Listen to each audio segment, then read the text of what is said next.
Are you a filmmaker struggling to get your first paid gig? Well, in this video, I'm going to be discussing my top 4 tips you can do to book your very first gig. So, stay tuned.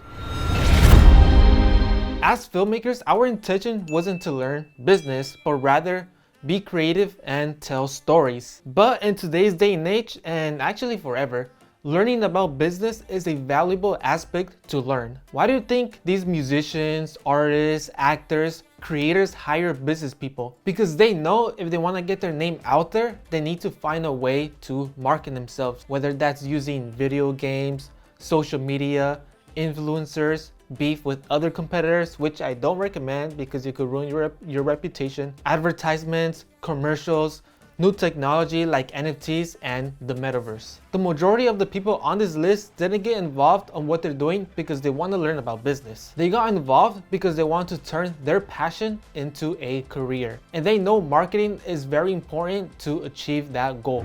Tip number 1 is master your craft.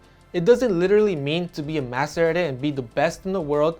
It means to master it good enough that people are willing to pay for it. This means having to put in the reps on a daily basis and for hours a day. Don't just pull out your camera for 20 minutes, edit for 2 hours and call it a day. Like, no, it's gonna take you a lot longer to truly master the skills. I've had people tell me, how did he get so good, or how did he achieve that cinematic look, or how can I get clients? And then I ask them, how long have you been doing it for? And they say about a month. Like, thinking that's a long time. Well, a month of work is not a long time. How do you expect people to pay you with their hard-earned money to a filmmaker who's only put in a month of work? This takes a long time to master. I didn't get my first paid gig after a year of having clarity and deciding whether I wanted to do this full time. And this is just booking a paid gig. I still need to find more clients so I can go full time.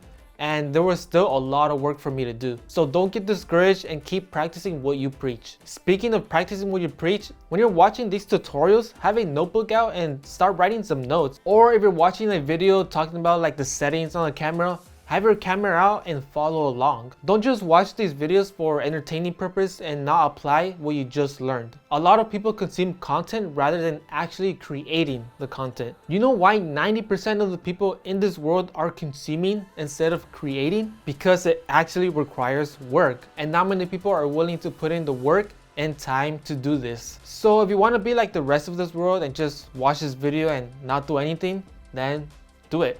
But if you want to beat the other 10%, then you need to actually master the skills and put in the reps. Because practice makes improvement. Not perfection, but improvement.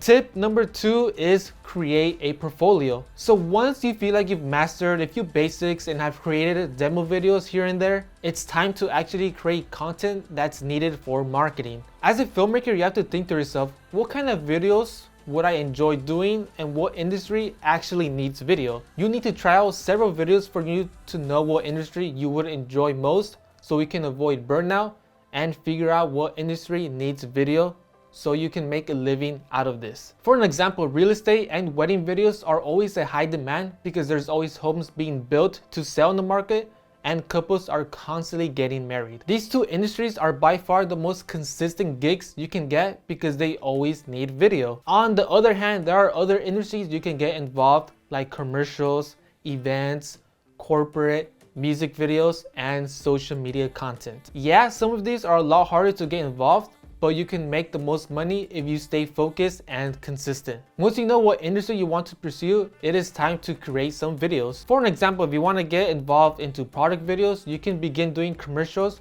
from the comfort of your own home. You can get any product lying around your home. Obviously, it can be any product. It has to be a product where there's a demand for video or what people actually want to buy. It can be coffee, an energy drink, protein shake, a watch, shoes, clothing, products that not only look great on the video, but a great product to brand and create content around it. And don't just create like 5 commercials and put these 5 videos in your portfolio, because your first videos are going to be your worst. So I recommend creating 15 to 20 videos and picking out 5 of the best out of those 20. Don't put every video in your portfolio, only put your best work. Tip number 3 is marketing yourself. In today's day and age, it's so easy to get seen and heard. And you can do that by uploading social media content. With TikTok's success, these other massive platforms are replicating TikTok's algorithm. We're talking Instagram, YouTube, and possibly Facebook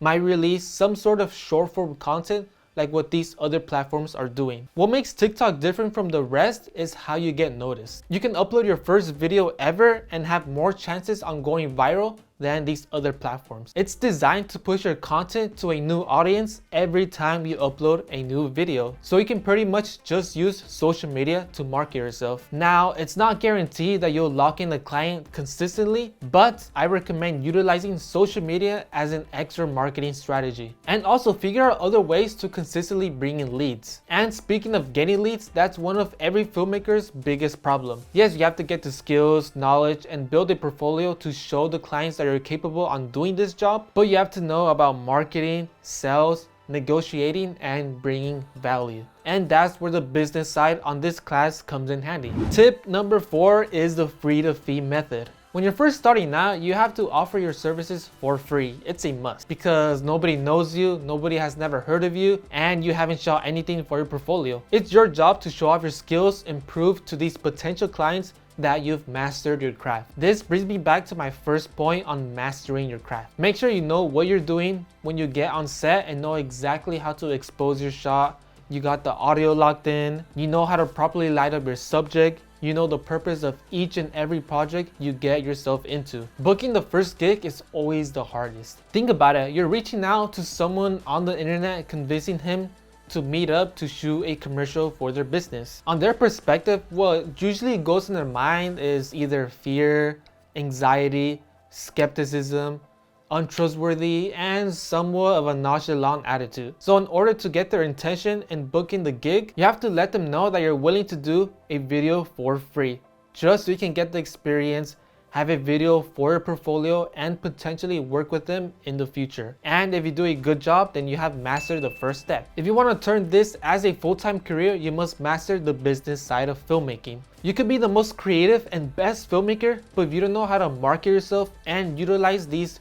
free resources we have access to, you're not gonna make this into a full-time living. Now that you just learned how to get clients, in part 2, I want to be discussing what to do once you have officially booked your first gig. Part 2 is located in my paid class called Filmmaker Pro. If you want to watch that video, go to SKILLSHARE.com and search up Filmmaker Pro. Or you can click the link in the description down below. If you got any value out of this video, make sure you like, subscribe, and I'm out.